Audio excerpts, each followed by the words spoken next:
जब दो आदमी आपस में लड़ रहे हो तो तुम्हारा फर्ज है कि थोड़ा नीचे हो जाओ ताकि पीछे वाले को भी सही दिखाई दे। एक बच्चा गया दुकानदार के पास, बोला अंकल अंकल रंग गोरा करने वाली क्रीम है तुम्हारे पास? दुकानदार ने बोला हाँ बेटा, साशा चाहिए या ट्यूब? बोला मुझे नहीं चाहिए, तुम लगाओ, ये काला रंग लेके घूमते हो, मैं अक्सर डर जाता हूँ। पठान ने एरोसिस को देख लिया, हैरान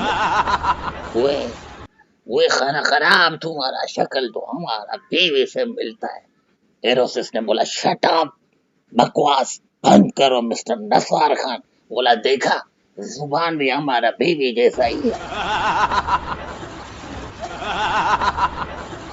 उस्ताद ने बोला शागिर्दो ये बताओ, इंसान सबसे ज्यादा गैर महफूज कहाँ पे है? एक शागिर्द खड़ा हुआ, मैं बताऊं उस्ताद जी? बोला हाँ बताओ। उस्ताद जी बगैर कुंडी वाले वॉशरूम। जो लड़कियां घर में नल में मुंह लगा के पानी पीती हैं, वो बाहर जाकर ये कह रही होती हैं यार मैं तो कोल्ड ड्रिंक के बगैर चल ही नहीं सकती, खाना ही हजम नहीं होता।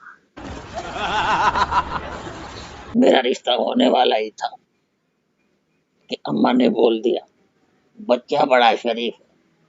फिर क्या, फिर तो मेरी हंसी निकल गई।